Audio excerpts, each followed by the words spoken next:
দর্শক এই মুহূর্তে অবস্থান করছি কাকরাইলে। আপনাদেরকে একটি বিষয় অবগত করে রাখতে চাই, আছে কিন্তু গণ অধিকার পরিষদে দুটি দল যোগদান করেছে। একটি হচ্ছে ভাসানী অনুসারী পরিষদ এবং বিএলডিপি। অনুষ্ঠানে যোগদান করার পরপরই কিন্তু কিছুক্ষণ বক্তব্য দিয়েছিলেন গণ অধিকার পরিষদের সভাপতি ভিপি নূর এবং বক্তব্য রেখেছিলেন রাশেদ খান। বক্তব্যের পরপরই কিন্তু আজকে তারা কিছুক্ষণ আগে কিন্তু একটি মিছিল বের করেছে। এই মিছিলটি কিন্তু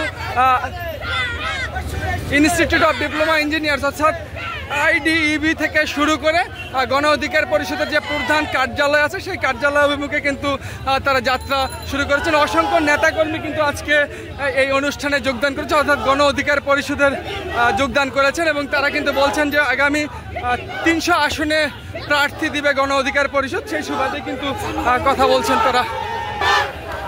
দর্শক দেখছেন যে মিছিলটি কিন্তু স্লোগানে মুখরিত হয়েছে এবং সমান তালে স্লোগান দিচ্ছে এবং এগিয়ে যাচ্ছে। দর্শক আমরা কিন্তু কথা বলার চেষ্টা করেছেন যে নতুন দুটি দল যোগদান করেছে, সেই দুটি দলে কিন্তু আমরা দলের সমর্থকদের সাথে কথা বলার চেষ্টা করেছেন। তারা আমাদেরকে যেমনটি জানিয়েছিল, অর্থাৎ গণ অধিকার পরিষদের যে দলটি সেটি এবং বিশ্বস্ত এবং বিশ্বাসযোগ্য দল হিসাবেই কিন্তু তারা এই যোগদান করেছেন এই দুটি দলে। দল দুটির নাম আবার একটু জানিয়ে রাখতে চাই, ভাসানী অনুসারী পরিষদ এবং বিএলডিপি।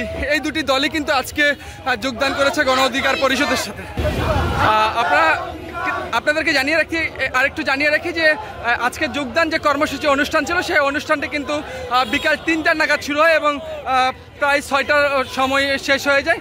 অনুষ্ঠান শেষ হওয়ার পরপরই কিন্তু তারা এই মিছিল নিয়ে গণ অধিকার পরিষদের যে প্রধান কার্যালয় সেই দিকেই কিন্তু তারা রওনা দিয়েছেন। আপনারা দেখছেন যে অসংখ্য নেতাকর্মী কিন্তু এই মিছিলে অংশগ্রহণ করেছে এবং সমানতালে এগিয়ে যাচ্ছে মিছিলটি।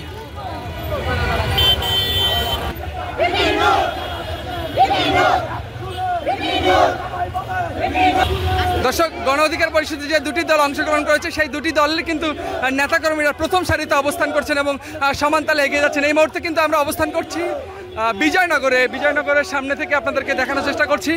সবার গলায় কিন্তু ফুলের মালা দেওয়া আছে এবং সবাই কিন্তু ফুল হাতে নিয়ে সমানতালে এগিয়ে যাচ্ছে গণ অধিকার পরিষদের প্রধান কার্যালয়ের দিকে। সামনে কিন্তু স্লোগানে মুখরিত হয়েছে মিছিলটি, স্লোগান দিচ্ছে সবাই সমানতালে।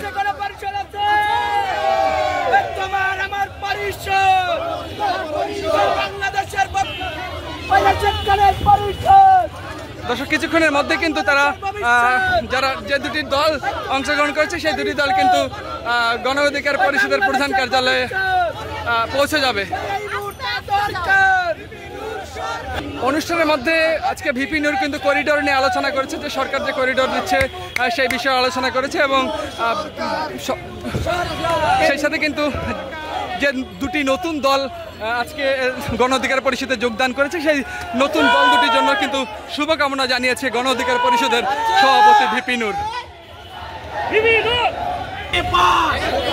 দর্শক আমরা কিন্তু এখন গণ অধিকার পরিষদের প্রধান কার্যালয়ে আছি। এই পর্যন্ত কিন্তু এখন পর্যন্ত স্লোগান সমানতালে এগিয়ে চলছে। এই ছিল আজকে গণ অধিকার পরিষদের যোগদান কর্মসূচি এবং মিছিল থেকে সর্বশেষ। নিষিদ্ধ করতে হবে।